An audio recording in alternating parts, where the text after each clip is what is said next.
I'm going to try to go the entire episode without referencing Blighttown. I feel like the big challenge will be not to reference the depths. Yeah, the depths or the Teenage Mutant Ninja Turtles.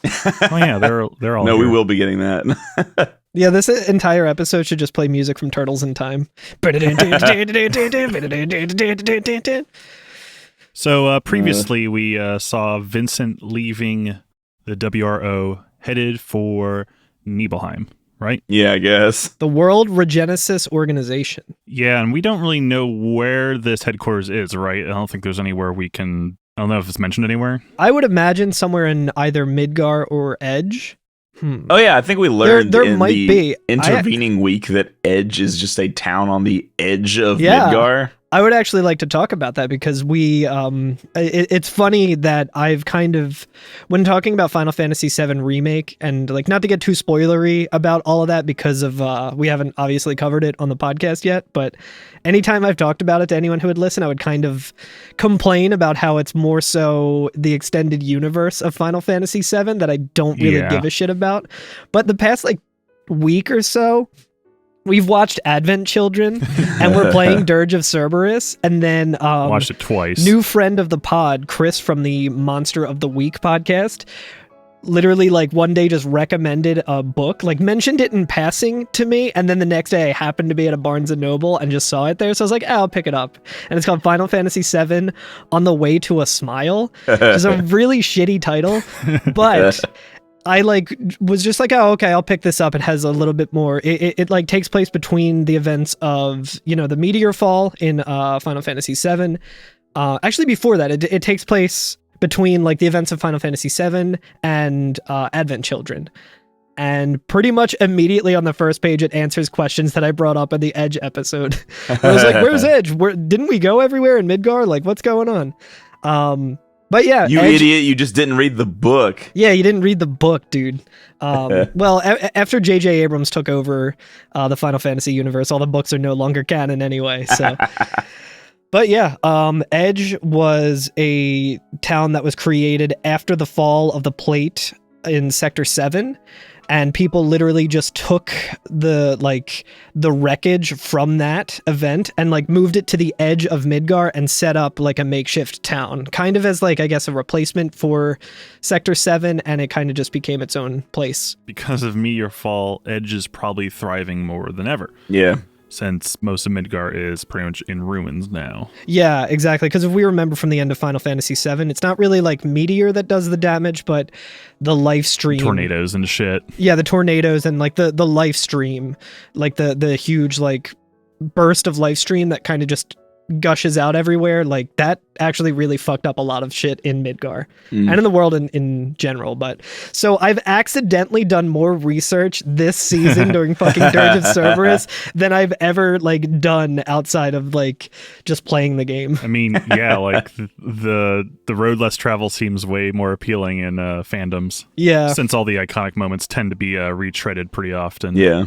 Yeah, so now at this point, anytime I talk about anything fucking stupid in the Final Fantasy VII universe, I'm just expecting that it's explained somewhere, and I just haven't been bothered to find out about it, because I'm like, that's not in the original. I don't care. Yeah, it's like the Star Wars EU, I guess. Oh, it's very Star Warsy. Every minor character has a whole wiki page and backstory. Yeah, and arc. yeah. So. The European Union. But having said all that, I've only read the first chapter of the book, which focuses on an Advent Children character who's sort of just...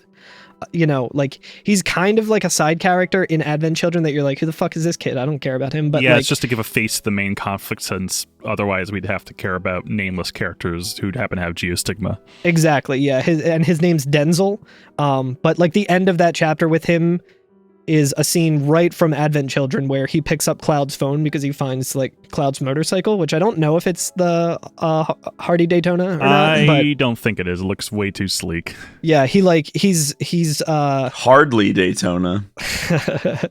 But he ends up calling something in like the recent calls list, and he calls Tifa at 7th Heaven, which is another question I think we had in the Discord when we were watching Advent Children, where we're like, is that what it looked like in Sector 7? Did she create Oh yeah, it must be 8th Heaven now at this point. No, literally, in like one of the first couple pages of that book, it talks about how Johnny has gone from like having a huge crush on Tifa to seeing her as a mentor and like someone that he should aspire to be like, because after the events of all of that, of Seventh Heaven getting destroyed, she just picked up the pieces and created one, I think in Edge. So the new Seventh Heaven is in Edge and stuff. And I was just like, well, goddamn, it took me exactly 3 pages to be like, if anyone has read this book, they know that I sound like a goddamn idiot.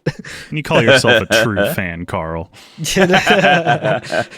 But speaking of Edge, I wanted to bring up something we forgot to mention last week, since this is kind of 2 weeks out. Turns out that the kid you navigate through Edge with can get kidnapped and abducted permanently. Oh, yeah. Shoutouts to the Dirge of Cerberus speedrunning community who pointed that out to us. So basically what happens is if you fail to rescue the child, he will just drop a key that helps you advance through all the doors that he would normally open for you. Now, again, I've only read 1 chapter of the book. Thanks. Only read 1 chapter of the book, so maybe they go into it. But why the fuck was this kid leading us to an ambush where we had to kill a soldier to get that thing if he just had it in his pocket the whole time? That kid's a true grifter. Well, it changes the scenario if the boy gets kidnapped. So if he gets kidnapped and he throws you the key instead of actually opening the door, when you go to that door and you open it, instead of shooting you, the soldier says that this is the Every F and FF podcast, and my name is Curtis. And my name is Carl, and that concludes the corrections portion. And with us, as always, I'm Alex, and I am the corrections. I mean, literally, yeah. So one thing I wanted to address before we hopped into this is when we start this episode, we are in a sewer. And I jokingly asked, like, okay, how did Vincent get from WRO to a sewer? But since the beginning of the game, we've mostly seen how Vincent's gotten, like, from calm to edge or whatever. Yeah. But apparently there is a game you could have played in 2006 or whatever, before smartphones were even a thing, called Dirge of Cerberus, The Lost Episode, which covers exactly this, which is how Vincent got from WRO headquarters to Shinra Mansion. It kind of looks like a DS game, but the gist of it is that you get on a helicopter from WRO, and then you're like immediately attacked by fucking gargoyles. Fucking gargoyles, man. They'll always get you. And then you land in Junon, as we famously know was where the 1,200 people were mysteriously abducted, as Rivas told us. But yeah, basically the game is you fighting through Junon. You meet a antagonist that we'll meet later this episode. Then get on a boat to Costa del Sol to catch another helicopter from the WRO. And that's basically the whole game. Yeah, so pretty sick. And now you know that's how we end up here in this sewer. And now you know. I do have, even though I said that was the end of the corrections portion, I do have one more where we were talking about how it's ridiculous that Vincent can, like, double jump and, like, fly around and stuff in the movies, and, like, he can't clear just a simple, like, tiny ladder, which he can obviously jump higher than. You can't, like, jump on top of a platform. And there's actually a good reason for that, and that's when they originally developed this game, and in the Japanese version, Vincent cannot double jump. Yeah. They wow. added that for the international release, so makes a little bit more sense. I guess a little. I mean, it still doesn't because he can fly and shit, but, you know. I mean, you got to give him some credit, man. He's like 60 and or 30 years old, so, you know. Double jump on top of a ladder at your age. Yeah, I mean, I'm in my 30s and I can't double jump or shit. I mean, I think it says he's like 30 years old physically. Oh, yeah, doesn't it? It says something physically. I forget, but he's actually 60 years old at the events of this game. He's looking pretty good for 60. Yeah. That's right. Yeah. That's right. But anyway, we're in the sewer here. We're in a sewer. We're in the Nibelheim sewers. And I would say pretty much immediately, like before we even leave the first room, just once we approach the first hallway, we are greeted by the Sahagin. Yeah, before we even get a chance to sniff that stinky air. I almost said to stink it, which is what I say when my cat is sniffing something. I say that he's stinking. Square, let us drink the sewer juice. But yeah, the scene starts and Vincent says, "Yeah, looks like I'm not the only one here." And then we just start shooting Sahagins. And it's actually a quest to like kill the Sahagin too. Like they're not just enemies that are in the area. There's actually like a quest that the game is keeping track of how many we've killed on the way. But yeah, this area isn't too complicated. Like there's some drainage offshoots to left and right down this corridor with items. Yeah. And sometimes Sahagin come and give you the jump.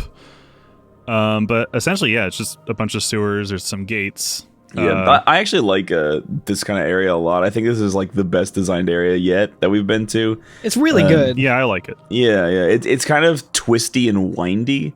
There's really only one viable path, but there is a little bit of like possible doubling back on things, and like the twists and the area, like the area itself is there's like pipes everywhere. There's those little offshoots, like you were saying, and one of the themes, not the themes, but like one of the things that this area is doing is it's giving creative ways for the Sahagin to ambush you. So like sometimes there'll be like one inside of a box that you thought would be an item, right? So like, oh shit, Sahagin in a box. Sometimes they'll like jump down from the pipes on top of you. Sometimes they'll be in like drains and fire up at you from a drain. So like it's kind of neat. You kind of have to like keep an eye out for where these guys will be, and then try to take them out before they see you if you can. And you can take them out before they see you, which is kind of interesting. Sometimes you'll find them like around a barrel and you can explode the barrel and kill them. Sometimes you'll like see them up in one of the pipes and be able to snipe them before you like they get you. So it's pretty cool. I like how this area is done. Yeah. It's a nice change of pace since like the last chapter was kind of more open air, and this is more close quarters. Yeah. But speaking of, I noticed that the Sahagin are very susceptible to melee damage. Yeah. I said when I streamed this the other day, I was watching back my stream to take notes, and while I was streaming it, I was like, "Damn, Turtle's weak to kung fu." Fucking stomping turts, man. Just stomping turts. Stomping the turts. We're like Mario up in here. But yeah, it's a cool area. I kind of like it. It reminds me of the depths from Dark Souls. Mm-hmm. Yeah. There's like some gated areas through here that there's one that leads to kind of this rounded, open-ish area that seems like it's gated from both sides, so you can actually accidentally enter it from one side, but you immediately get rushed by like 6 to 10 different Sahagin, so you have to kind of kill them all really fast before they get the jump on you. What's great about those ones is when they first rush you, they all jump into the middle of the area, so you can hit them with a thunder magic and just like take them out immediately. So Just good. like what I did. I was just like, bam! But yeah, there's like some cool little catwalks through here that lead to basically the main mechanic of this level to kind of get by, which is a switch that we can use to open the gate at the end of this area, and a second switch that can give us a shortcut to the first gate. There's a cool little area where you have to go up to like the second floor, take a ladder, and you walk around to this little platform that has a button to release the gates in the sewer. Which is pretty cool. Yeah, I like that there's a little mechanic where the first switch you may come across is one for the big gate, which actually just opens up a shortcut, kind of a little loop around. Yeah. And that kind of gives you the hint to kind of maybe go find the second switch that you need to open up the final gate at the end. Yeah, there's some cool level design with that as well, or just design in general, like game design, because both the buttons that you have to hit have like very noticeable wires running from one to the gate. So there's like a blue one when it's up higher, and then the other one is a red one. So what I did initially was I was like, oh, I feel like this game can kind of sometimes get you onto like a new area without you realizing it, and you're like, shit, I wanted to explore.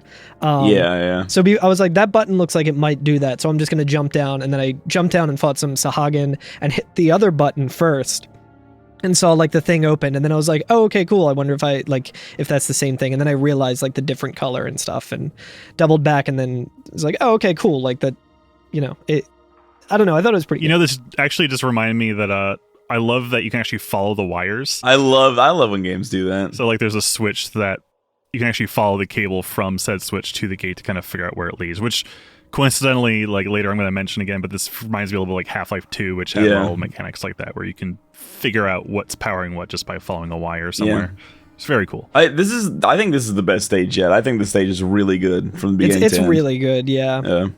Especially trying to find those little capsules that we got to shoot. That was pretty fun. Yeah, there's a couple of them that were pretty sneaky. Yeah. Once you press the button up on the little platform, I jumped off. I was just like, oh, I'll just jump down there because I see some Sahagin and I'll shoot him. And that's the first time that I realized if you shoot downward while you're in the air, it'll like push you up a little bit, and so you can kind of like hover in the air for a moment by shooting your gun. It's kind of neat. Yeah, rocket jump. It also doesn't have to be downward. Like you can just if you jump. Yeah, if you're just jumping and shooting, I guess, because like Vincent can fly, as we've seen in every other piece of media that he's been in. So it's kind of just like he can do that, like, and just hover in air, which I guess is, I don't know. I guess because it's like a third-person shooter, and they want to make it a little easier to aim while jumping and stuff. So it's not quite like Breath of the Wild levels where like everything freezes around you and stuff, but it's kind of a similar type of situation, I guess. I'll tell you what it is. It's cool as hell. Hell fucking yeah. So, but yeah, that's pretty cool. But yeah, after we get that that last gate open, we end up. Where do we end up going? Eventually, we get out of the sewers via a ladder at the very, very back of the sewers. Right, and does that lead to an elevator? Is this where the elevator is? This is not the elevator yet. The elevator's at the end of the next section. Yeah, once we get to the top of the ladder, we're in like a new area.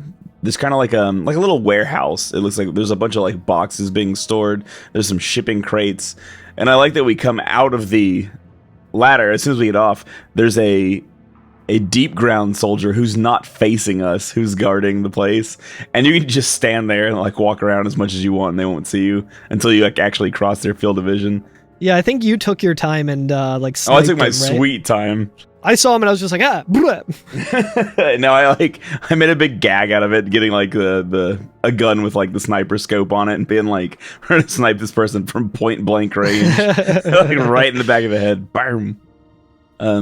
But like, yeah, and this is like a warehouse with a shipping and or receiving area, I guess. The first floor is pretty cool because there is I don't know if I would say it's a hidden area, but there's an area you can access only by crouching. You can crouch under like a garage door kind of thing.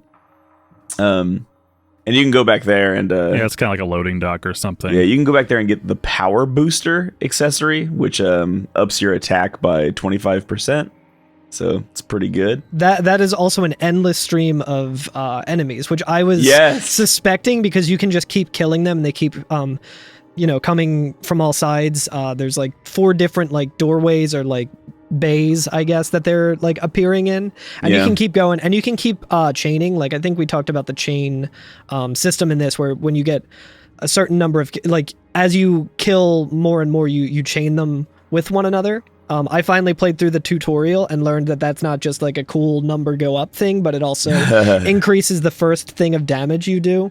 So, there's actually like a speed strat later on in this episode that I can talk about that utilizes that to get a one-shot kill on a boss. Oh, wow. Which is pretty sick. But yeah, you can kind of just keep chaining off of these guys to get a higher and higher number to just one-shot them every time they come out. But shout outs to Shadam, who let us know that if you do kill these soldiers, they only give you 1 EXP per kill. So compared to like the cost of a bullet, it's not really worth it, but cool little area. It's really weird because the Brady guide I'm looking at says, this is a great place to build up experience. I mean, yeah, sure. If you have enough time to kill, this is like the crafting 100 knives in Skyrim to build your crafting skill. Yeah, it's the equivalent of Dave Stereo getting to level 99 in the reactor with Cloud and Barrett. Just in time for New Year's. Hell yeah. Happy New Year, everyone. I think 2020 is going to be a good year. So these, I wasn't sure at first when I was in this room, like if they were ever going to stop spawning or if they were like in, infinite loop of enemies. So I was like shooting them, but like by the time I would finish one group, the group behind me would be shooting me. And so I had to use every potion and high potion that I had to survive this room. Worth it for that 15 experience you got. Oh my gosh, it was a nightmare. Yo, what about this nice little freight elevator that goes up and down? I love this elevator. This is like such an old school. Like it's basically just a Mario platform that moves up and down. Like it moves between every floor. You just have to wait, and it takes a long time. You just sit there and be like, well, when this elevator arrives. What's funny is that in the Japanese version, there are less invisible walls that keep you from just turning into the Gallant Beast and just jumping up, bypassing the elevator altogether. Which is interesting because... So, like, they really wanted to use this stupid elevator. Yeah, it's an interesting use of getting a higher, or I think the Gallant Beast has a double jump in the Japanese version, which regular Vincent does not have. So it's kind of interesting that like when they added that, I guess, quality of life feature or thing to make it easier, as Japanese developers will typically do when they have to port a game to the US, like Super Mario Brothers 2. They thought ahead with that, and they were like, okay, well, if you can just double jump here, you can just easily get to the top of you don't have to wait for that elevator. Which, I mean, it's a nice looking elevator. They probably just really wanted to show it off. It took 6 months of development time to get the algorithm for the timing of the elevator to be just right. It's like when you're sitting at a green light and you're like, oh, or a red light, and you're like, this fucking sucks. And you don't realize that like whoever engineered it probably had very specific reasons for making it the length that it is. Yeah. But on the second floor, there isn't really much except like one or two guys, and then I think a corridor that leads to what looks like a missile silo or something. Yeah, like a silo, yeah. But yeah, there's like a few items right there. But the only thing that's in there is just one of the jukebox shops. Oh, yeah.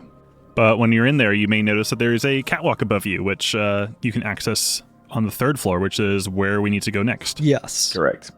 And this is a cool little catwalk, actually. I thought it was kind of eventful. Because when you walk across it, so you're in the silo area, and as you're walking across the catwalk, the door at the end of that catwalk shuts off. Well, I think they both shut, right? Well, I think you have to walk back before the other one. Okay. Yeah, right? it closes, like, and then you turn around and you're like, like, okay, I can go back this way, or I can jump down. And then when you walk back the other way, the other door shuts, and then you hear them like, they're like, we got him cornered, like, let's go. yeah, very, like you're saying, very Half-Life. Like, I feel like this is like a thing that they would do there. But yeah, there's these slotted giant blast doors on either side that open up, and you have to take cover while picking off deep ground soldiers like ducks at the fair or something. At the carnival fair. Yeah, and then behind you, a blast door opens, and you have to switch sides and do the same thing. What I thought was funny is that the door just opens once you take them all out, so they could have just locked you in. Yeah. Yeah, they could have just kept us from making any progress, you would think. Yeah. This is where Vincent's adventure ends. Yeah, he's just stuck. Nobody kills Vincent. They just trap him on a catwalk in a corridor. He makes a little tiny makeshift coffin out of the boxes and sleeps in that forevermore. All right. Yeah, He's not far from his original room. It's true. We'll get there. Yeah. Hell yeah. But yeah, so once we're allowed to progress through the rest of the catwalk, at the end of the hallway, there is a more nicely decorated elevator, not a freight elevator this time. Yeah, it looks like something out of a nice high-end hotel. Yeah, it's got some looks nice like we're wood getting paneling. to go into The Shining. Yeah, nice gold accents. Yeah. But yeah, he just takes some time to take a big ol' think. He sure does. He just posts up and leans against the wall and just does a and then we're whisked away to another scene. Another scene at another time.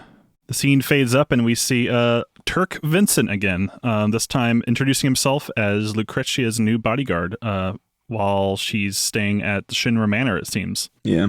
Vincent Valentine reporting for duty, ma'am. I've been assigned your protection. And then she gives out this like gasp in like recognition, saying, "No." Yeah. Why would they send his... Excuse me? Oh, I apologize. This is the first time I have ever met anyone from the Turks. And it's implied that she's kind of saying this to kind of to cover her true feelings of what she's reacting to. And yeah, she just introduces herself. Lucretia Crescent, pleased to make your acquaintance, Mr. Valentine. And then we're on to another scene. But this time not a flashback. Not a flashback. God, yeah, this is a big eye roll moment for me. I think I liked it. I just mean I hate this character so much. Okay, so when well, I see him comically falling and being like, "Whoa," I was like, God fucking damn it. So we catch up with Cait Sith. He's creeping around trying to, I don't know, clamber into a big industrial complex. A horrible industrial, like, just nightmare cool hellscape. video looking hellscape, yeah. Yeah. And this begins a sneaking Cait Sith mission. Which is, his sneaking starts by him falling like hundreds of meters Yeah. onto a reactor.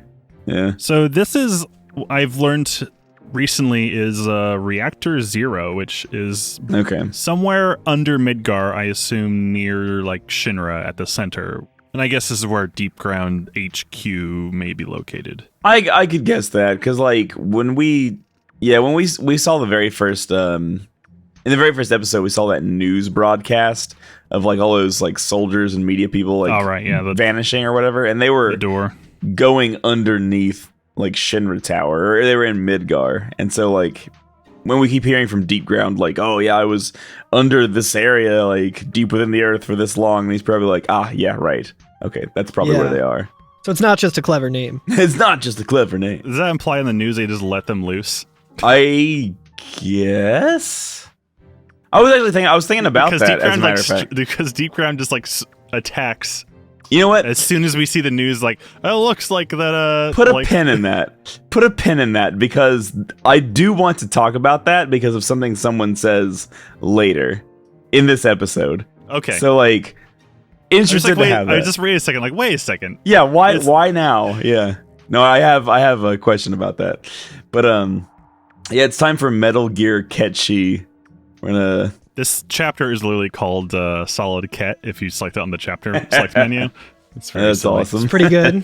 Yeah, and this kind of ties into what Reeves said at the end of last episode, which is, now as for me and my feline companion, it's time we found out what Deep Ground is truly up to. And as we saw last episode, when the headquarters were being invaded, Ketchi is apparently a sentient life form that is capable of thought and existence without Reeve, because they were both in the same place at the same time, saying different things. This area backs me up on that because it's the only section I've game overed on. Because like otherwise, Ketchi would be like, that's okay, I've got another body, just like on the way. And Ketchi pops out, just respawns like fucking, like Bloodborne or some shit. Just goes back to like Shinra, wherever Reeve lives with his he goes back to the dream. Is that where the fucking the hunter's dream? Yeah, he goes to the hunter's dream. The Muggle's dream. Muggle's dream. I can't let anybody find me. Yeah, so this whole section is you have to sneak around these catwalks to bypass. It's actually pronounced catwalks. Catwalks too. Yeah, just sneak by some Deep Ground soldiers to get to a like sewer drain or whatever. And I fucking game over it a few times because Ketchi's. Well, this is the first time I haven't just run and gun, because you can run very easily in this game. The thumbstick for me at least was very sensitive, but yeah. Ketchi has no attacks. He can swipe and do like 5 HP of damage if you really want, but it's basically worthless. Yeah, which is very cute though.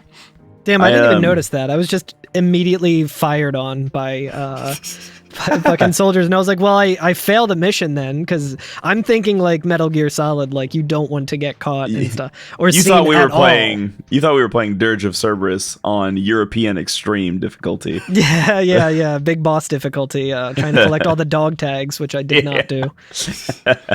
But this also, like, the last episode we saw Ketchi totally just deck a dude into a hallway, no problem. Yeah, like we didn't see him, but it was implied just because he comes walking out right after the dude gets fucking blasted. And again, we know Reeve is a shooter. Ketchi, I'm assuming, is a kicker, because he's the one you hear say take that. Yeah, maybe he doesn't have a megaphone in this though, so I guess. Maybe he just used his megaphone at him. This isn't adding up at all. His megaphone deals critical damage because he just is even more annoying, so that's why it's an effective weapon for him. Maybe he is using the HP shout and he's just not at max HP.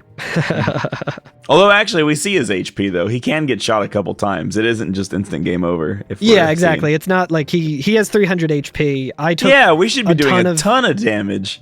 But post FF7, we have the HP shout. We should be doing like quad 9s every single hit. You should be using slots and just making short work of everyone. Exactly. I thought it was funny that the very, very first thing you can do in this area, like the very first, is there's an option between going left and going right. And there's quite a ways to go if you go left. There's like some ladders to climb up and some catwalks and stuff, and there's nothing up there. Like you're rewarded with nothing. I do wonder if we're gonna revisit this area or not. Like, there was a door that had like the red on it, which I think usually means like it can be opened once you do something. I forget what it said in the tutorial, but like I was like, oh, okay, I need to go and find a way to unlock this door so I can go through it. And then like I just like was making my way through and I was like, oh, okay, there's still one soldier alive. Maybe I can activate these turrets to kill him. And then like I jumped behind the turrets and Cait Sith just jumps into one of the pipes. And I was just like, well, okay. Yeah. Like a little Mario. Like a little Mario. I do like when he jumps, these little like stars kind of fall behind him. They kind of almost like spilled like pearls or something falling off of him. They're very cute. Yeah, I wish I liked this character because he's extremely cute. He's a tuxedo cat with a little cape on and a little crown. Like, I should fucking love him so much, but I just don't. It's the association with Reeve. Yeah. He climbs a ladder like 2 hands at a time because he has to like he can't reach, so he has to like fling himself. Yeah, amazing up. Design, just insufferable character. You do kick a like exploding barrel at a deep ground soldier that no one seems to notice. Yeah. You murder another human being with a fluffy little cat. It's great. Yeah, and that's kind of a mechanic that they introduce us to, like, pretty heavy-handedly when you like walk up to a barrel as Cait Sith and it starts like a little cutscene where he like looks at it and you see a soldier standing off in the distance. It's the only barrel that's ever been on its side the way it is from my recollection of this game, and he's just like, perhaps I could. And then you just go up to it and hit like X to interact, and he just pushes it at the deep ground soldier. And then like later when we get to the next area, there's one that we can jump over and push down a stairwell, like we're on the other end of a Dark Souls encounter where we're the ones pushing the fucking barrels down the how the turntables. Oh, how the turns have tabled. I will say it is possible to miss this barrel. You can wait until he walks away from it and push the barrel and it'll miss. And then he'll turn around and be like, what was that? And then you just get shot up. Because that's what I did the first time. Yeah, I actually like died like twice here. Oh yeah, I died like so much because I was trying to... Again, I think it's just there's a section where you have to kind of follow a deep ground soldier pretty close behind to like get to the next ladder area. Go down. Yeah. Into this area. I in this one. Okay. But I do wish they just went full Metal Gear and just let you put a barrel over you. And just put a cardboard that barrel. would have been so good. There is a section in this room where you have to jump between pipes. And if you miss the pipes, or like I did, I was just like, I guess you have to jump down here or whatever. And I didn't think about jumping on the pipes. They're ranged like stairs, but but you can miss and just land right in front of another deep ground soldier on the bottom. My brain didn't register that I was supposed to jump across them. I was just like, no, I see a little catwalk down there. It's fine. So I just dropped down there, and immediately soldiers are like, there he is, and they start shooting at you. And I was like, oh shit. But like you were saying, Carl, the goal here is to jump behind these like 2 gun turrets.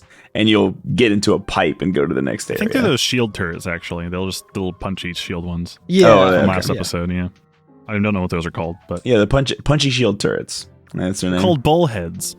Bullheads. I have the guide open because I don't have names for these things. Now I do. Oh yeah, that's a good idea. I wonder how much a strategy guide for this is going for. Like a Prima guide?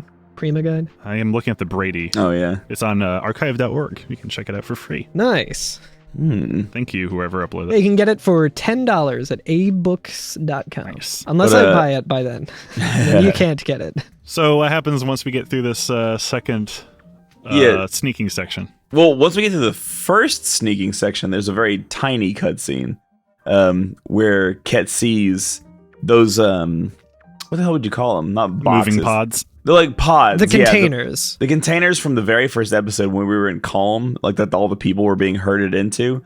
Oh, yeah. He sees one of those being moved by a robotic arm, and he like wonders to himself what they could be doing with it. But he recognizes them. He's like, oh, those are the pods from Calm. Yeah. You actually hear people yelling in there. I think, and you can hear people yelling inside, so there's still people in there. Yeah. Oof. And then we move on to the second sneaking section where there's like the Dark Souls barrel that we get to roll down the stairs this time. We have to follow in behind some soldiers pretty closely while they like walk around a little central point. But actually, I think the second area is easier than the first one. So. Yeah. The exit is before the fourth column you can approach. Is there anything down there? I didn't go down there. Just a dead end. I thought I was like, I'll walk off to the side first to see if there's anything extra here. And actually, that was the way to go. I walked down there, and it's literally just a dead end with that light over the door. So, like, presumably it'll probably be an area that we come to later as Vincent, and we can go through that door. I guess. Maybe. Who knows? That would make sense. But yeah, so we go through the second pipe, and then we're treated to like a second, more detailed cutscene, where Cait learns the eventual fate of these shipping containers with people inside, right? So like, once we emerge on the other side of the pipe, we're overlooking. Well, I mean, he's not still in the pipe. He actually jumps into a little hallway, and then he's overlooking like a green vat of Mako. A green vat lake of Mako. Like, it's very, very large, right? Like several, like, at least like 2 football fields across, right? It looks like something that would be in an episode of Are You Afraid of the Dark? Yeah. It's just green goo. Or like The Simpsons. This is, we're in the power plant. Yeah, and we're at the bottom of like a reactor, so I was imagining that this is kind of like what we saw at the bottom of the reactor in like the Nibelheim reactor in FF7. Yeah. They throw stuff off into. Yeah. So like a portal to the life stream or whatever. Yeah. But it's very horrific because it's just like this little cat watching a shipping container full of screaming people be dropped into a vat of Mako. Yeah. And at first I was like, dang, they just gonna get melted and that'll be it, right? Like they're gonna get like life streamified. But like a giant goo monster pops up from it and like grabs the container. You see a giant hand, and freeze framing, it looks like this may be a weapon type arm, a grasper. Maybe. So yeah, my brain immediately went to like Midna in Twilight Princess, where she has that like arm. giant hair hand orange thing. So it does kind of look like that. Very weird. Also, Ketchi says, "Good gracious me," when he's seeing this horrible thing unfold. Like, Good gracious me! the tonal contrast between Ketchi just being like a zany little Disney character while he's like screaming civilians being dropped into a vat. Yeah. I don't know why it just reminded me of that Twitter account that just photoshops Paddington to other movies. It's like, you don't belong here, man. Like, it's all. And then behind him, we see a new character. A new character pops up from absolutely nowhere. From absolutely nowhere, but we can assume by looking at him that he is from the Metal Gear universe because he looks like a fucking Metal Gear Solid enemy. He's got a jockstrap on his face. Hell yeah, he does. But in response to Ketchi, what in the blazes is growing on? Wait, is it going or going? I think he says going. No, he says growing. What in the blazes is growing down there? What in the blazes is growing down there? Yeah. And this guy says, Usher of souls, my brother. My brother. And people who've played the remake DLC may recognize this guy. But another kind of... Is he in the remake DLC?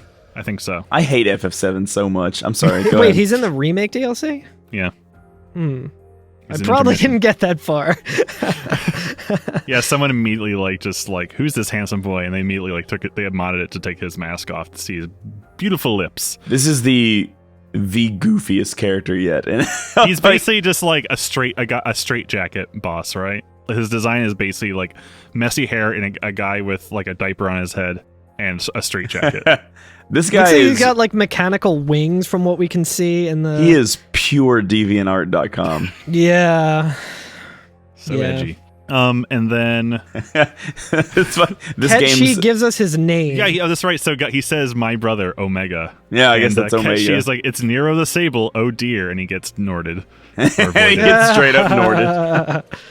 Yeah, he turns Ketchi into just a black gas. I mean, this is what happened to the WRO soldiers a few episodes ago as they were getting picked off. Oh yeah. Ketchi is now getting abducted. Yeah, Ketchi is wherever the fuck you go after getting Norded. Are they gonna? But very so sadly, they're gonna do experiments on him, so that we'll know once and for all whether he's biological or not. Do you think that do they kidnap him or do they just turn him into? I thought they like goo. destroyed his fucking like atoms. Like he atomized them. Well, that's why I figured what was happening in Edge when we saw WRO members just getting voided out is that they're being like abducted for deep ground. Yeah, like teleported somewhere. And then Rosso just shoots all the people they don't want. So I guess maybe. I thought they were just getting atomized. It depends on where you land on the fence in the argument of what happens when you get teleported. Is it just you get completely atomized and that being is no more, but there's a one-to-one clone with the same memories and thoughts and dreams and passions in a new being? The Prestige! It's like there was a Hard Times or a Hard Drive article recently that was just like, Nintendo confirms that the Mario that goes into the pipe is not the same Mario that comes out of the pipe. But on a more somber note, the last scene of that is the very cute Moogle plush that children in this world have been seen carrying, just kind of floating in the goo. Yeah. Very dark. I guess Omega didn't want that. As a matter Omega of fact, has no need for stuffed animals, which is fucked up. That's so dark that I think I might need to take a quick break. Yeah, I'm going to turn on my sun lamp. Yeah. What do you think about that? Sounds good. I think that's a good place, yeah. All right, let's do it. Let's go.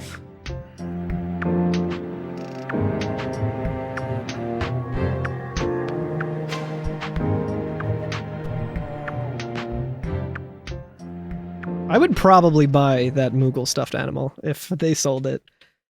If only there was a way. Like Etsy has them. The low poly one. I do have a Moogle plush that my fiance got me, and it's very cute. But this one, I was thinking about that when I was playing Breath of the Wild, and I forget the Gerudo queen character, little small one. Oh yeah, she has a bunch of like sand lions, like plushies around her house, and you can just like get those on Etsy now. Someone's like replicated them. Oh, that's so very good. Cute. That's so smart. But yeah, we met Nero the Sable, which if you're eagle-eyed, you'll know that Nero and Sable are both kind of words associated with the color black. Yeah. I was wondering. I looked up Sable and found a very cute little fox-like animal. It's used for fur quite a bit, so they're hunted for fur, and it's called. Well, yeah, we're real dark this episode, I guess. Yeah, they make kit cheese out of them. That's the worst usage for that. Yeah, what a waste. So we're back with Vincent now. Yeah, we have taken the elevator all the way up. Yeah, we've taken the elevator all the way up. The new elevator. Yeah. Now it looks like we're in an actual structure because there's like wood and brick around. Yeah. Some brick and also mortar. We pretty quickly get to recognize where we are as well. Because as soon as we walk like down the hallway, and there's a jukebox there, you can buy items, you can get more bullets, whatever. But as soon as we walk down the hallway to the first area we can get to, we're in a familiar room, right? Yeah. And more to punctuate the familiarity, a materia is not thrown at us. Yeah. But it rolls towards us. Which, this is that room. This is the room in Shinra Manor where... this is the library in which Sephiroth was up all night reading and learning about his mother. Sephiroth was up all night to get lucky. I was thinking about going there. But I guess, is it a materia? Who can say? Either way, it's a glowing orb.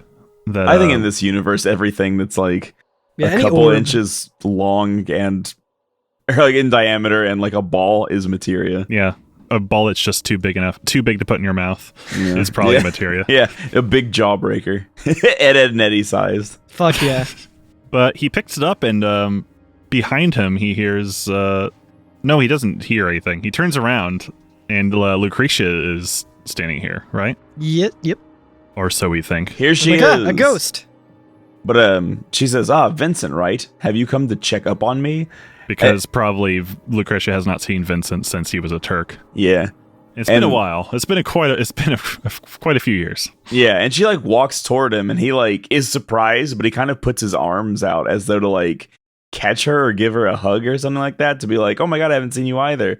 And she walks right through him because it's a hologram. This is fucking Death Stranding bullshit. It also made me be like, this is Princess Vincent. Beach. Vincent down bad too. Feel bad for that guy. Omega, his awakening is upon us. And then she quotes the only line from the thesis anyone knows. Yeah. Soul Rot of Terror Corrupt. Oh yeah, so this is actually like it fades to the crystal chamber that we see her in earlier. Yeah, but this time she's actually walking freely around it, not in the crystal. But she says, the whole stanza again: Soul Rot, Terror Corrupt, quelling impurity, purging the stream to beckon forth the ultimate fate. Behold, mighty chaos, Omega squired to lofty heavens. And she says where she found that. was from studying scriptures of the ancients. That's actually like something written there it's like in a a legend. tome called the Chronicles of Yore. Yeah. So again, I have a little bit of egg on my face because I was like, what the fuck kind of research paper would have something like that? And it's like, no, it's a direct quote from a legend from an ancient civilization. But I actually think the next, so she's kind of doing like a little monologue to herself, right? And then, like you said, this scene is like a flashback or some kind of not non sequitur, but it's not in the current time and place because we see her in that crystal cavern. And she's kind of like monologuing to herself about what what Omega is. And I actually thought that this was actually kind of neat, this section. I was like, all right, that does kind of make Omega interesting to me. Because she kind of says that Omega is like its purpose is that it is also something born in the life stream. Omega. The end. Just as all other sentient beings. He too is born of the life stream. And its plan, like the thing that it wants to do, is remove all the life stream from the planet and then take it somewhere else. And so I was like, that's kind of interesting in the way that it's like done with the planet. And so it wants to restart. It's a life cycle. Yeah, it wants to restart the life cycle like on another planet somewhere. That's kind of This one's no good. Time to pick up and start from scratch. That's right, yeah. Right. Yeah, so, and you know, of course, what that means is, and Lucretia says this. However, what I can be certain of is, if Omega awakens, then all life as we know it will end. Because I imagine everything needs to be life streamified before it can be moved, it sounds like. Yeah, you need to be life stream pilled before you can continue living. That's right, yeah. But yeah, so that's like, those are the stakes on the table now, is that, if Omega is allowed to have its way, all life will end, and then the planet will also, in turn, die because it'll no longer have the life stream flowing through it. So them's the stakes. Dude, how fucking pissed off would you be if you, like, went to extreme measures to save the world, and then, like, 3 years later, just more bullshit's happening in, like, a different way that's also going to destroy the world? I'd be like, Yeah. I just want to fucking rest. Yeah. No wonder Vincent's just chilling in the fucking, in the Airbnb in calm, just drinking wine by himself. But Lucretia says, I will leave a copy of my records here for you, Vincent, though I cannot imagine what help they may be, if any at all. And yeah, she says, I'm so sorry again. Which might be because, you know, like whenever we see Vincent remembering Lucretia in the crystal, we always hear that voiceover of like, oh, I'm so sorry. And so I wonder if that's like kind of this is where we're getting at, or I'm not sure. Yeah. I'm also like curious if this actually was a recording left for him. Yeah. That's kind of what I took it for, yeah. And not actually her talking to him, because it feels very like kind of disconnected. Yeah. Vincent doesn't really say anything until Oh, you know what? That actually ends. that makes perfect sense. They're just using FF10 technology, the sphere diaries or whatever they're called, the Ject sphere. That's what she threw at him, and then it played her. You know, like she was about to do her final summoning, and she recorded it and left it in. Take care of my son Seymour. But yes, the transmission ends. The style of this scene is really cool because she is a hologram. Like for PS2, they did a really cool thing where she like glitches out and stuff. There's some really cool like pixelation effects that happen on her. I agree. Yeah, it's very cool. But the hologram orb, I guess we could call it a sphere. Yeah. At this point, the sphere crumbles in his hands, I guess, and it's the recording is gone. The recording's gone, and it's gameplay time, baby. He does spot a mini disc on the table next to him. Yeah. So I think that's the first of the Omega reports, which we can find throughout this level. I found 4 in this level, something like that. Yeah, I think there's 4 total in this level. I can't remember how many I found. There are 8. So there are 4 in Shinra Manager, and then there will be more Shinra Manager later in the. I think. There'll be more later. Okay. Yeah. What'd I say? Shinra Manager. Everyone's favorite character. He's back, and he's better than ever. Shinra Assistant and he still hates taking the last train out of Midgar. Yeah. But so we are now investigating. The quest is now investigate the manor, right? Yeah, and it's cool because like this is Shinra Manor now. Like we're in the area from the first one, and I know that like nostalgia on its own is not like enough to make something good. You know what I mean? Like nostalgia is the Don't tell greatest Square Enix poison. that. Oh God! Shout out to everyone playing the Pixel remake right now that just launched. Yeah, this reveal, because it's kind of a slow kind of realization of where you are. It's a realization. They don't just go like, "Hey, you're in the mansion now." It's kind of like, "Hey, remember this thing? Let's do it again." But like, yeah, it's because we're doing it in reverse. We're starting in the basement, and working our way up. But yeah, like we're currently in Hojo's lab, and it's quite large compared to the FF7 version. Yeah. There are like deep ground soldiers and those I forget what you call those other dogs. Beast soldiers is actually what they're called now. When I realized what we were doing, like going through the mansion in reverse, I did do like a dumb seal clap. I was just like, yes! Oh, dude, me too. Absolutely. I was so, like, I saw the books on the bookshelf, and I was just like, I know this place. Yeah, so I gave into my lesser instincts and just enjoyed it. I was just like, yes, I know this place. But much like the sewers, we are not alone because we walk, we just start investigating, and immediately there's just some deep ground soldiers that we have to fight. But I did notice there's a very sneaky little capsule that we can shoot that is underneath a bookshelf that's pushed over and like sitting on top of it, like it's like propped up on a table. In the actual study, yeah, it's really nice. Yep. And then there's another one in a hallway hanging from a like an air duct. Yeah, an air duct. That's really good. Did I find that one? I may not have found that one. That one, like you got to go backwards on the critical path. So like there's like a hallway that you're walking down. You got to double back to find it. This feels very much like a Resident Evil house because it is like there's really no one way to explore this floor because there is we start in the center and we kind of like we have to clear out the hallways. There's like bedrooms. There's like I think a study or something like that. Just mod Resident Evil 8 to be the Shinra Manor, and instead of the big Dami Mommy, and that is just Rosso, the Crimson, instead of Lady D. Hell yeah. But yeah, there's cool little fights and little ambushes and stuff in here. Like there's boxes. There's an electric chair. There's an electric chair. I don't even. Oh damn! I don't even think I noticed the electric chair. Yeah, it's very silly, which I'm not sure if he uses to kill or power things. It's very funny. There's the to give Pikachu a power up before fighting Brock. That's right. There is a table in which we, I think, see Vincent had woken up from in his flashback, in this game at least. Yeah, I saw that. We see the study room with the kind of table with a whole bunch of other shit on top of it that looks more like a more typical study. But yeah. Once we, I think, leave the manor itself, we kind of start exploring the caverns, as we recall from Final Fantasy VII. I can't remember if it's in the caverns or not, but you can find Vincent's his resting place, like his room. You can find the room that we found Vincent in FF7. It's like the first door you find when you enter the cavern. And somebody's sleeping in my bed. I was so pissed on behalf of Vincent. I'm like, get the fuck out of my bed, dude. A soldier trooper pops out. So like a guy like looks like one of the first soldiers from Shinra with like his little javelin. Yeah. Pops out of my coffin. He was taking a nappy. It's fucked up. He's sleeping in somebody else's coffin. Yeah, that's without not cool. their permission. But this tunnel's pretty long, right? Yeah, I actually like the way they expanded on the tunnel in this game. Because like in FF7, it's 2 screens long, right?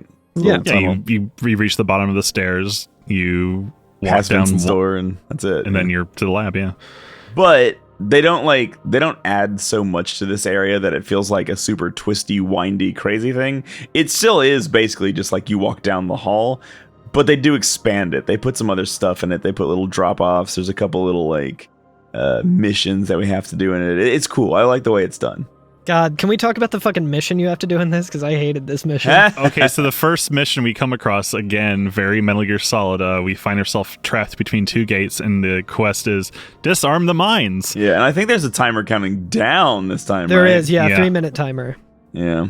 Which you don't really need the 3 minutes. But. It's very tedious, but you do hear a beeping noise, which is basically a game of hot and cold. So as the beeping becomes more frequent, you're getting closer. And there are mines in the ground, yeah. Yeah, that's the only hint I really have of what to do. So, okay, do I have to shoot the ground and like find them or whatever? And then, because you can immediately just jump over one. They're about the size of like a DDR mat. Yeah. They're quite large.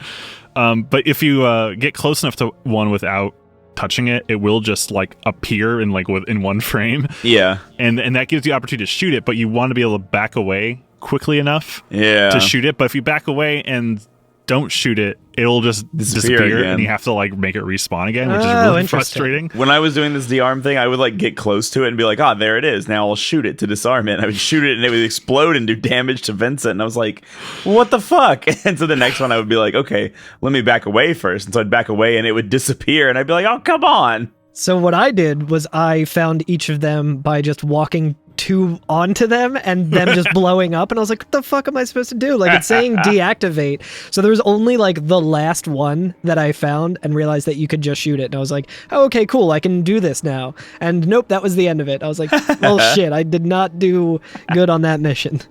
Also down here is my favorite moving platform of all time. It's another Half-Life-y looking little platform with the caution tape around the corners, but there's a dent in the track, so it only goes like the first like 3/4 of a way across the gap. This whole gap, okay, so like it might feel different if we were playing the Japanese version and we didn't already have a double jump. This is an easily double jumpable gap for for like Vincent. Oh, like, damn, really? I didn't even try that. It's not very long, and the platform only moves like 3 feet like forward and backward. I was like, this thing doesn't even need to move. Like its gap is so small. Why is it here? There is a beast soldier and a Mako pad underneath, though. There is. If you fall down, you can get some sweet juice. Sweet juice. But yeah, I just thought it was very funny to like see the like this industrial platform barely move back and forth and just be like meep. Like, okay. That's cute. There's also a soldier that's right there, and he walks directly next to one of the explosive barrels that we know and love. So I saw him run out and I got scared, and I was like, still mine shy, I guess, because I was like, I don't want to take more explosion damage. So I like jumped backwards and fell down, and then I was like, okay, I'll just shoot the barrel and kill the soldier. But then by the time I got back up, he was just like not there anymore. So I didn't even get the satisfaction of doing that. I just blew up the barrel for nothing. Also around here is another door that we can go into, and it creates like a Dark Souls style backtrack shortcut. To the mansion, right? To the lab, Hojo's lab. Oh, yeah, the lab, right. Yeah. There is like a few like engine rooms or something, like very old Fallout looking ass rooms in between with some good loot. There's like ye olden computers that you see like the reel-to-reel inside of them and stuff. The tape backups. Yeah. Maybe it was a recording studio. I was just going to say, it looks kind of like a recording studio. They were recording Hojo's next single in there. Yeah. He's a big fan of rapping in triplets. Nice. Shinira. Shinira. But yeah, so continuing through the caves, we find ourselves at the iconic spiral staircase. I am such a dummy, and I didn't even realize that it was the staircase until I was all the way up the staircase and into the mansion, and I was like, oh, wait a minute, am I in the mansion? Wait a minute, that was the staircase. The iconic rickety wooden spiral staircase that we had to like find by walking a certain path, if I recall right. Which would be really funny if that like secret was still in. I wish there were more secrets from the original game in here, because my first thought was like, oh, there better be a piano here. Yeah, I was like, piano. Safe. I was like, where's the safe? Can I, get a limit breaker by knowing the combination from the original, or looking on the back of the CD number case, or whatever his name was. Lost number. Yeah. Missing number is Missing Pokemon. No. Yeah, Missing No is here. We got a ton of rare candy from him. It would be awesome if Vincent could just transform into the one Missing No sprite where it's just like the weird fucked up static. Yeah. That's what chaos is. But we have to clear out... He can only do that if he surfs up and down the east coast of Cinnabar Island. Cinnabar Island, yeah. So yeah, we're on the second floor of the actual mansion now, right? Yeah. Yeah. And yeah, we're searching around, clearing rooms. They've since moved out, as we can tell. There's like nothing left except crates and like occasional furniture. You can find some memory capsules outside if you like look through the windows. There's actually some hidden trees. It looks like I'm finding out. I didn't find any of those. Yeah, they're out of bounds. Love that. That's cool. And we're also looking for some Omega reports. which we can go over some other episode when we get them all. Maybe we can do a whole info they're dump. Pretty on cool. it. Yeah, I mean, we could at the end of the episode we can just kind of read what we found in this section or something. Well, I can tell you the gist of them is like, because I did read them out loud on the stream when I was doing it, and like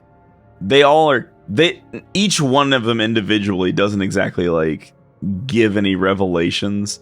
Right now, the sum of all of them is just kind of like they're written by one of the scientists. It could be Hojo, it could be Gast, it could be somebody else, and it could be both even, because I think there's a mention of Hojo like hiring, like, I'm about to hire a new like scientist, and she's been, I don't know, praised so and so. I forget what the whole they mostly revolve around them getting Lucretia. Like Lucretia's been assigned to the team. She's a good scientist. She's going to help us figure out this chaos and Omega thing, and the idea that maybe Omega is not a singular being but a location. So those place are on like, Earth. Omega is a place on Earth. Hojo, do you know what it's worth? Ooh, baby, Omega's a place on Earth. So yeah, that's the gist of them all. It kind of rings very much like the Promised Land in Final Fantasy VII, where it's like, is it an actual place? Is it? They say that that maybe Omega is the Promised Land. Yeah, exactly. Yeah.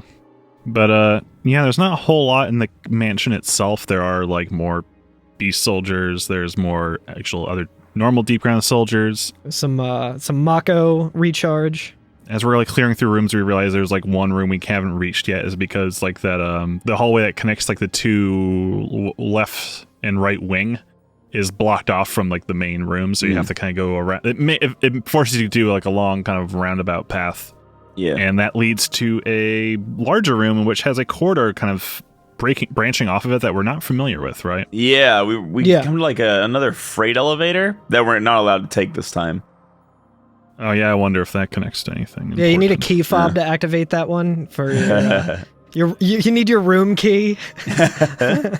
There's a corridor that branches off of it though, and it is like it's a little newer, right? It doesn't look like it's part of the mansion. It looks like it's more industrial. This may be part of some new research. Post FF7 maybe. Yeah, and this can kind of go into a theory that I kind of had when we were talking about it earlier that I didn't bring up until now for some reason. But like with the expansion of like those tunnels from the first, like you could conceivably be like, well, it is several years later, maybe Deep Ground or whoever has expanded this area, like this tunnel that leads from, the library to the mansion itself. Yeah. So it seems like it stands to reason that they kind of set up some operation here and have been expanding upon it. Could be, yeah. Yes. But at the end of this corridor, there is another little laboratory. And Vincent kind of falls to one knee and has a flashback. I think he realizes this is the lab that he was tubified in when he was experimented on, right? Yeah, I think so, because he remembers... So the flashback is from first person, and we see... Well, we don't see Vincent because it's first person, but he's in the back to tank, right? Looking out through the liquid at Lucretia, who's looking at him. So... some kind of like remembrance that she was part of the team that was either experimenting on him or whatever. This is just punctuating that this is that location, because I think we saw this exact flashback, I think, a few episodes ago when we saw the Hojo flashback. Can't believe they're just reusing cutscenes, man. Reusing assets. Yeah, but he says, this pain. And then Rosso comes back. She's here again. She heard the start of an Evanescence song, and she was just like, you know what? I got to be here for it. Pain is just too real. There's just so much that time cannot erase. I gotta look up this voice actress for Rosso. I was actually going to say, I wrote this down in my notes. It's Well, okay, here's the thing. I think that like the goofy Russian accent thing or whatever is like kind of a goofy trope or whatever. Mm-hmm. But I actually think she does a very good job at it. I was like, you know what? I actually really like her character. I think that you cannot always blame an actor. Yeah. It's got to come down to the direction. I feel like the direction of this, like, obviously the voice actor seems very talented, but she'll be like, next time. Like, it's so goofy and so funny. So I loved it. Believe it or not, I thought it worked for me very well. I was like, you know what? Like, she is really good. Because, like, here's the thing. This is past the initial era of voice acting, right? Like this is after like FF10 and stuff like that. So like there has been a little bit of time for people to get good at this stuff or whatever. but it isn't always. It's not always great. Still, I will take this over Ketchi's accent any day of the week. Yeah. And compared to like a lot of the voices even in this game, I think that Rosso is actually like one of the better actors. Yeah, absolutely. Oh yeah, I can't help but laugh when I hear her like over Russianify the thing. Goofy Russianified. Like I'm expecting her to be like, my name is Natasha Karol. Yeah, exactly. Like, it's extremely that way, but like it's so. I don't know. I really liked it. It was like this is one of the first moments in the game where I was like, you know what? Voice acting in this actually real good. So dude, like I I'm would here say, for it, baby. I'm here for it. Yeah, big props to this voice actress. Yeah, So. it's like the same reason why I love like Ian McDermott as the Emperor in Star Wars. Like, he's not a realistic actor, but God, he is like giving so much. Yeah, exactly. I love it. I Or love like it for that. the guy He who is that plays, character. Yeah. What is it? The guy who plays M. Bison in the Street Fighter movie. He's just like Raul Julia. Yeah, he's just fucking like. That movie's dog shit, but he's given it so much love and character that you're just Gomez like, Adams. I fucking love it. I love it. Yeah, no, it's a great performance. Yeah. And similarly, I feel like this is a great performance of a character. Also, the however they did the animation for like the face, whether it was some sort of mocapping or it was actually like animated. Pre-LA Noire world. The technology wasn't quite there yet. But. It's fantastic though. Yeah, I don't think they did facial capture, but like her facial animations, I think are phenomenal. Phenomenal.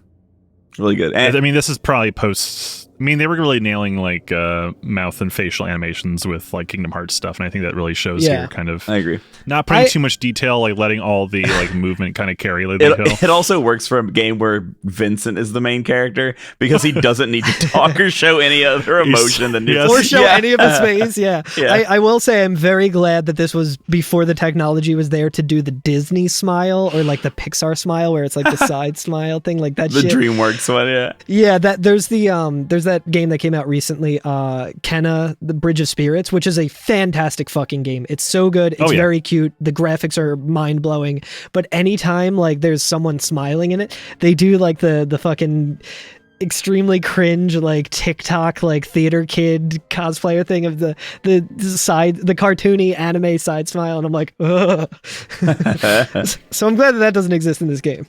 But no, who knows? Maybe it will in Final Fantasy VII Remake, Dirge of Cerberus, Deep Ground's Revenge. What if Dirge of Cerberus is just like scenes from the remake? You know, like it's not even like a separate game or anything. It's just like, no, we covered Dirge of Cerberus, and then like we'll do some of that. I mean, they're definitely starting to retread it, and I'm wondering if they're cracking it open again. Honestly, now that, I wouldn't be against a remake of this game. I've always said like just watching. I mean, recently people are celebrating like the anniversary of Metal Gear Revengeance's release, which is very much in the similar kind of genre, where it's like you have this edgelord side character has his own game, and it's just like the most over the top thing ever with like butt rock, and you fight a senator at the end. God, what are Platinum Games working on right now? I wish I could fight a senator at the end of something. Maybe at the end of my life. I was going to say there's also like a guy with a Russian accent in it as well. I was going to say if you try to go fight a real senator, it probably will be the end of your life. Yeah, it will be the end of my story. And forever will I be remembered in the history books. Parody, satire. Doctor, turn off all pain inhibitors. In the video game. Your memes end here. But anyway, Rosso does some exposition, right? Yes. And this is where I wanted to bring back... She's being real saucy the whole way through. Yeah. This is perfect.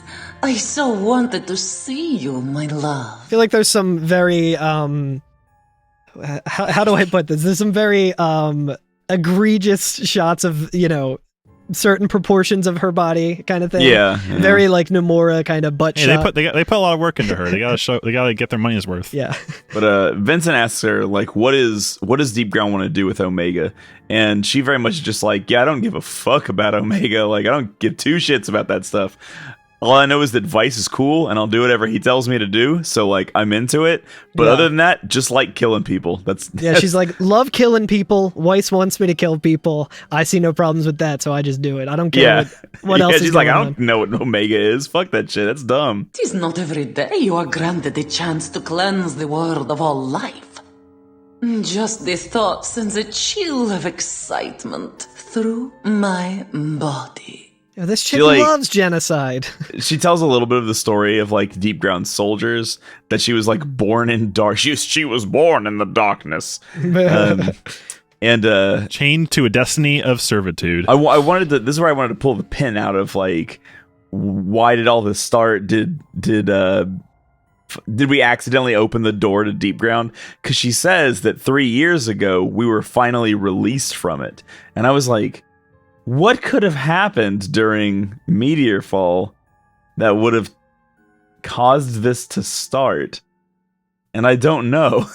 I think, other than just like normal damage to a facility via meteor tornadoes or whatever. I think I think this was established in that cutscene with the newscasters like following the military to break into the secret underground Shinra thing, and they probably went in there and accidentally freed deep ground. Which, right, they said that was a tape that was recorded maybe 3 years ago or something. Yeah. Do you think that they would have just stayed down there forever if we hadn't opened probably it? I mean, they were a secret organization that like the secret apparently died with President Shinra. Yeah. So who knows? I guess. But yeah, she kind of speaks about how like when they were finally when we were finally let out and we were finally like allowed to do things, we just ended up killing people. That's all we did, because that's the only thing that we knew how to do. So we just killed people, and it felt great to finally put our skills toward something. So, love killing. She said she bathed in the blood of 1,000 soldiers, and does I enjoyed say it. I reveled in it. And Reeve was like, actually, it was 1,200. But yeah, when she finally stepped out of the abyss, she craved more. The lady loves death. What can we say? She loves death. And then she looks at Vince and she's like, "You understand, right?" And he's just Vincent he just doesn't points say his gun anything. at He her. just points his gun at her and is like, Yeah, she's like, "You love killing, right? You've killed so many fucking things." Your final weapon powers up by the amount of enemies that you've killed. And depending on how long you spent in that little like loading bay, you could have easily killed 1,000 soldiers as well. Yeah, I just about did. A cool 1,000 experience points. I immediately forgot the crouch button and couldn't get back out. How do I get it? Yeah, because you can't. Holding square while you're running does not. It crouch. does not. No, it's pretty funny. In the tutorial, when you do like the crouch button, Vincent does like a Dark Souls roll, and I was like, "Holy shit! I didn't know that you could do this." And then I was like, "I never did this the entire game," and then I realized that like, current day Vincent Valentine just has like a little dash move that he does, which is way less cool. Yeah, he doesn't want to trip over his stupid cape. Yeah, I feel like you would definitely get caught up in that, all tangled in that cape. It's like a cat in a bag. I do like the scene though, in that she's like asking him a question. She's like, "You understand, right?" And he just fucking points his gun at her, which like I thought was kind of a baller move. There's like no intention to talk about this. He says, "I don't think so." Yeah. and then she runs away, right? Like she sees what's going on and she runs out the door. She's like, "How can you say that, darling? We're one and the same." And then she like gleefully runs away, kind of backwards. She does a weird backwards dash. Out of the, she does the Korean backdash cancel out of the room. That's a joke for my Tekken heads out there. She does a backwards long jump, so now she can get to the final area without getting all 70 stars. Woohoo! Depending on which route she is currently on, she either has 0 to 1 stars or maybe just 16. She has 16, yeah, definitely. I mean, after killing 1,000 soldiers, it at least has a 5-star rating, right? Depends on how much damage she's sustained. We're immediately confronted by a robot we spider. try to chase her down the hallway, right? And as soon as Vincent turns the corner, we meet Black Widow. She's a Scarlett Johansson. Yeah. Oh, I get it. With a much less impressive Russian accent than Rosso. You said that the other day, and I was like, I don't understand. Sorry, ScarJo, you gotta die. What's Marvel? Yeah, I saw the first Iron Man. Does that count? I've seen Marvel movies. But yeah, so this cutscene starts. You see, we're in this kind of like boxy corridor at first around the lab, and the Black Widow does this cool little like scuttle away, but like leaves a few like bombs on the floor. Yeah, just shits and runs, just like. But it's so confusing because this hallway it makes it seem like this is going to be where the fight's going to happen, right? Yeah, possibly. And then it just disappears. Well, yeah, because like as soon as Vincent turns the corner, he's pinned down by machine gun fire from that robot, which then is he? For a second, because then it immediately stops firing at him as soon as he like hides behind the corner. and it just runs away and shits out a bunch of bombs. Yeah. So yeah, and then the like boss music starts. I'm like, oh shit, I gotta like get ready, and then like nothing happens because you have to like, go chase it down. Chase it down. Yeah. I think there's speculation that there was supposed to be another scene here that involved that. Yeah, maybe like another. It's just technical limitations of like chasing a boss through an area, or not even necessarily that. Maybe even just like them realizing like, okay, well, this has been a very long chapter. Like the pacing is really weird. We've had that weird mine section. Now we have a difficult boss fight or so. Or you know what? No, I'm thinking about what we were talking about last episode, aren't I? With the mines. Yep.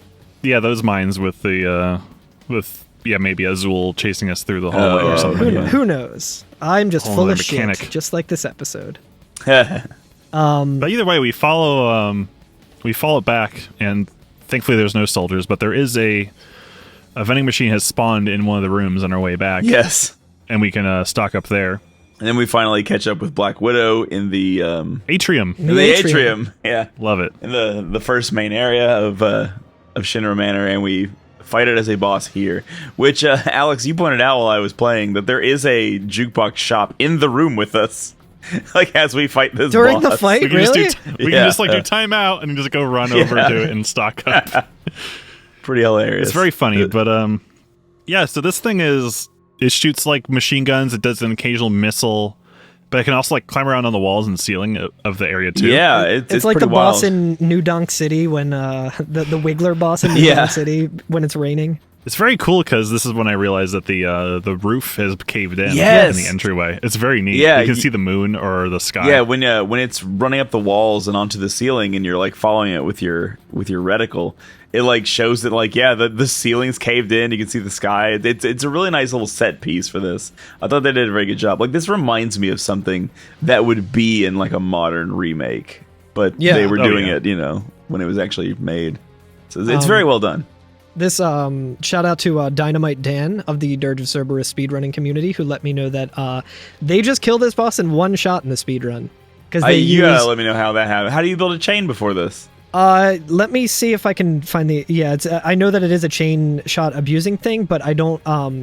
Apparently, shooting crates also adds to your chain. Yeah, so they just kind of chain it enough to have enough firepower in one shot with Thundaga that they just shoot it once and then it's over. So that's that's not what I did, but that's kind of what I did, because immediately when this boss started, I did equip my materia floater and materia booster, I think it is, which both level up your materia. So I had Thundaga on, and I didn't have any chain or anything like that, but when I fired Thundaga, it did like 1,500 damage. It was an insane amount of damage. So I went ahead and used my ether as well. So I hit him twice with Thundaga, ethered 2 more times with Thundaga, and that took him down to like a 1/6 of his remaining health. Nice.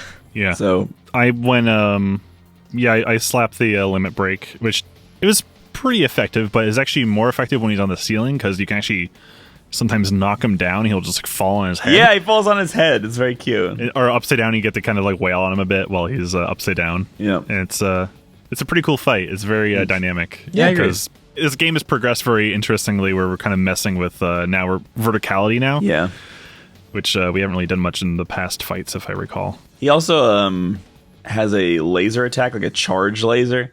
And I did take the first charge laser right to the face. You attacked when the tail was up, you fool. I attacked when the tail was up, and I took it right to the face. And it does well over half of Vincent's HP in one hit. And I was like, oh, shit! Like, when I got hit by it. So, it says 900 damage. Yeah, it's hefty. It will also drop mines as well. Another thing I learned in the tutorial, which I probably should have known from the beginning of the game, if you get hit and it like staggers Vincent and he like falls backwards, if you hit jump or like dodge at a perfect moment, it's not like it's not like frame perfect or anything, but like if you hit it within a certain timing window, you just immediately jump out of it. So you can just like go falling on the ground, jump away, or roll away, and you have a much quicker recovery. Yeah, that's cool. Which is really, really nice and really helpful. Hell yeah, that is cool. That's neat. It's like frame perfect. Well, not really, maybe not frame perfect, but pretty tricky. Yeah, it just takes some timing to get used to, but can definitely help in this fight. Yeah, good boss. And everything's fine. But after we defeat it, it turns red and kind of like falls, and then like starts kind of glowing and blows up. Yeah. And then while Vincent is admiring his handiwork on having blown up this robot, Rosso runs at him from behind, and he has just enough time to turn around, and she hits him in the chest with her hand and like goes through him, right? Yeah. Like, mortal wound. Yeah, like Dragon Ball Z ass shit. Yeah. It's a Mortal Kombat finisher, honestly. Yeah, true. And she's like, "Oh, I'm sorry. Were you not expecting that?" And then like she rips out, like, it looks like she rips out his fucking heart. She like Kalimas him, like, right? Yeah. But instead she pulls out a materia out of him. Yeah. Yeah, it's like another giant sphere that has a galaxy inside of it. It has a fucking galaxy inside of it. Yeah. I'm guessing that this is the proto materia. That was my kind of first reaction as well. Yeah, because we know that the proto materia is linked to chaos, and as soon as she rips it out of him, his body transforms into chaos. Yeah, like while it's like convulsing a little bit. Yeah. As I'm sure anyone's would if something got ripped out of you. Yeah, right. She does the Total Recall thing and rips the tracker out of his nose. And she says, so you can't control the beast without this. Well, there'll be no need for it when I'm done with you. And so it looks like she's going to kill Vincent, right? She like kneels down to finish him off. Yeah.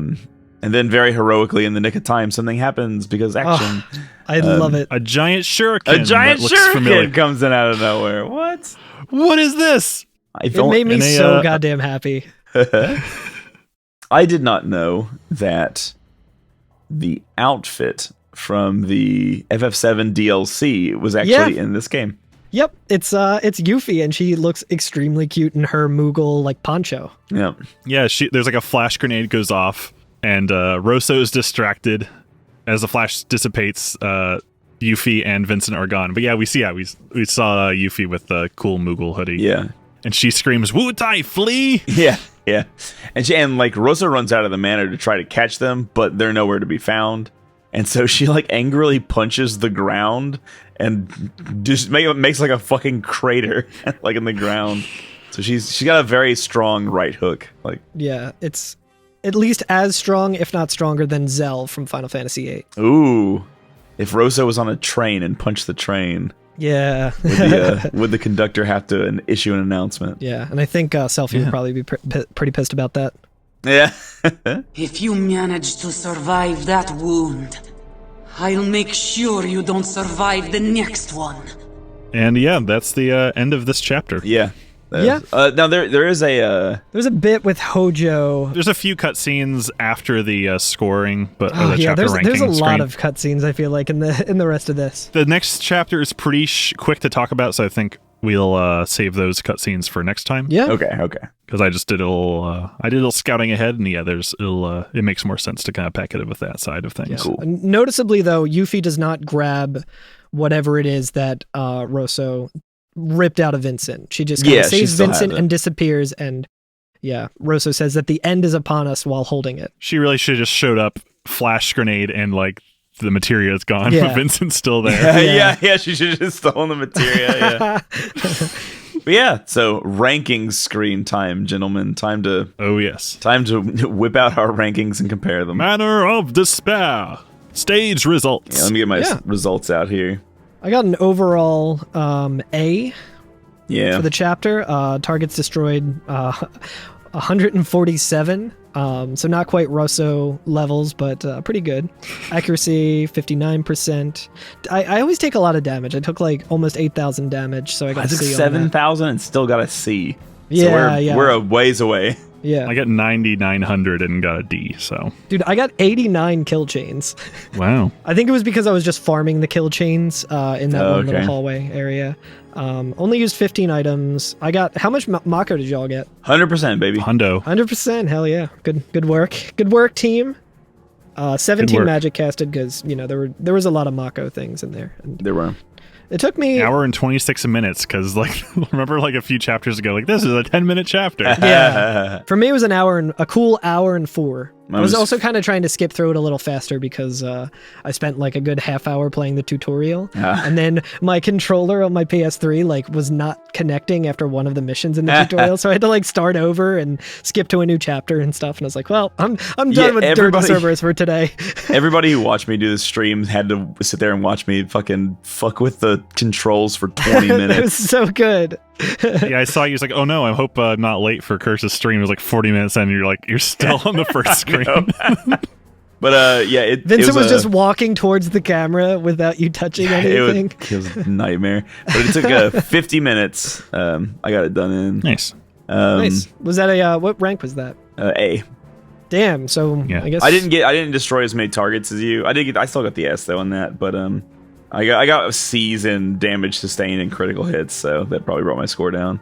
Yeah, and then I got 64% accuracy, and I died number. 2 times, and that was during the Ket Shi section. Okay. Yeah. Now for the numbers we really care about. Yeah. How Here we good go. were you guys with Sahagin genocide? I missed one. Damn. Where was he? I don't know where he was. Yeah, you missed the baby. You missed the blind man. I killed all 33 because I'm history's greatest monster. Sneaking by the DG soldiers as Ket Shi. I was clearly not wearing my sneakers for sneaking because I was discovered 3 times out of 13. Okay, I was discovered 1. I definitely got discovered more, but during the time I actually made it through, it was just once because as I was jumping through like the first hole, I was discovered and was like, Here's a really useful one, which is how many Omega report files did you retrieve? Like, obviously, a little more flavor text, a little more lore. So I do like that. I got 4 of 4. Yeah, which makes me happy I don't have to go back and do that again. Yeah, same. There's a scene next week I want to pay attention to. Actually, how many did y'all get? 4 out of 4. 4 out of 4, yeah. Okay, I may do some investigating because there's a cutscene later where the you delivering these report files comes up, and I'm curious if I didn't find any of them. Oh wait, I guess you by default just find one. Yeah, you find one. Oh, okay, so that makes sense. Yeah, because I was like, I feel like I only got 3, but there was the one that they just give you. There's the freebie. Yeah. Oh, that's right. You're right. I was gonna say like I also feel like I only got 3. Yeah. Unless I'm completely misremembering, which there's a very good chance. Because I think it'd be very funny. It's like we got nothing, boss. Yeah. Yeah, we don't need that shit anyway. 3 out of 4 mines deactivated. Nice. What happened to the 4th one? I stepped on it. Oh. What about you, Curtis? You got all 4? Well, I got all 4. I was wondering if you could like not. I was like, how would you not get all 4? Because like, you gotta take them out somehow. Because like, yeah, I had 1 of 4. Okay. I think either step on it or the timer runs. Yeah, so it's weird in this. Because I was like, in both your situation and mine, the mine blew up. Yeah, like, according to according the WRO debriefing, blowing up by you stepping on it but not dying is not deactivating the mine, but shooting it with a bullet and not getting hurt is deactivating it. So or shooting it with you a want to bullet explain that and one, getting Reeve? hurt is deactivating it. I think it's because the mine has fulfilled its purpose if you step on it. Okay. So you're supposed to deny its purpose by shooting it. Yeah. Well, whatever, Reeve. I don't have to fucking Reeve. impress you. You listen, impress you. we're even. I blew up 3 of the mines. Reeve got discovered 3 times as Ket Shi. Fuck him. Whatever. This VTuber died 3 times. See, if Ket Shi was a VTuber, I would like it a lot more. It's not a VTuber. Oh my goodness. When are we gonna advance the VTuber technology to the point where we can have like robots that then have the VTuber grafted to it, so that way you can just control a robot? Also, Curtis, I was thinking we should do a VTuber band. I wonder if there is one, or if anybody's done anything there like is. that. There is. There's VTubers who do performances and stuff, but actually do like the an dance. instrumental band. Well, maybe not, but coming at you real soon.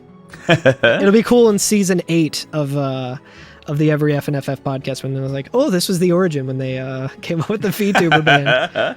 When it's way past its like relevancy. VTubing will never die. I don't even really watch VTubers. I'm just a. Dude, you know what? I'm gonna take a VTubing. I mean, so you use the camera, but I'm gonna rig it up to like a little tiny animatronic on my desk, so it's like a little and point a camera in it, so it's just like a little tiny robot. I have a theory about it. That'll be the new Bitcoin. Right next to unvaccinated sperm. I actually have a theory. I have a VTubing theory. Are you ready for this? I'm ready. Lay it on me. My theory is that it'll last a good long time, whether or not it lasts in its current like state of being like ultra popular, because it's very easy to be lazy with it. Because I'm like, oh, I don't need to comb my hair or brush my teeth or take a shower. I can just turn on the thing and do all those things later. And like, that's bound to stick around for those reasons. Yeah. I feel like I would be remiss to not give a shout out to my buddy Marionette on Twitch. Because today, to date the podcast, we are recording this on 2/22/2022. So it's Tuesday. On a Tuesday, yeah. On a Tuesday, so it's Tuesday. 2 is Mario's. He's known for that number. That's his number. And he's also a very avid VTube fan. So shout outs to Mario. Fantastic. Good job, Mario. Yahoo! Yeah, that's all I have for today. Yeah. No announcements. I'm not doing anything. I do have an announcement, actually. Oh. I was on the Don't Give Up Skeleton podcast, Ooh. hosted by Jeremy Greer. So that was extremely fun. If you're not familiar with that show, it's just a Dark Souls podcast where Jeremy just gets various guests to talk about Dark Souls and what it means to them and, you know, their experience with it. It's a really great show. I was very honored to be a part of it because I've been listening to podcasts that Jeremy has been a part of, whether it be, you know, on his own or on the Duckfeed TV network. So it was super cool. We've been kind of like internet friends for a while, and it kind of just came out of nowhere because he was tweeting about a podcast that he did and how he missed it. And he was like, yeah, if anyone, you know, has a podcast that they want me to be on. So I was like, hey, 1, have you played Dirge of Cerberus? And 2, if not, do you want to just fucking bullshit and talk about it anyway? And he was like, yes, I have not played it, but I would definitely like to be on the podcast. But we got to talking and he was like, yeah, I'll just do an episode of that again. So Hell yeah, that's awesome. So yeah, check that out. Jeremy Greer, if you're listening, play Dirge of Cerberus. We have 7 more chapters to go. Wonderful. Alex, do you want to appear in front of us and reach deep within our body and pull out an outro for this show? Yeah, I can do that. Thank you to Masashihama Uzu. For those who are curious, the theme song this season is a remix I did of Trigger Situation, which you can find on my SoundCloud if you want, which is just Malform. I put it up there because someone asked for it. It was real fun to work on. Leave us a review on iTunes, leave us a rating on Spotify, leave us a message at 530materia. Join our Discord, which you can find a link to on our Twitter or our Instagram. But, fuck, what was I going to say? You said butt fuck. Butt fuck. But all this matters little to me. It's not every day you're granted the chance to cleanse the world of all podcasts. If One only. day. If One only we day. could. A man can dream, though.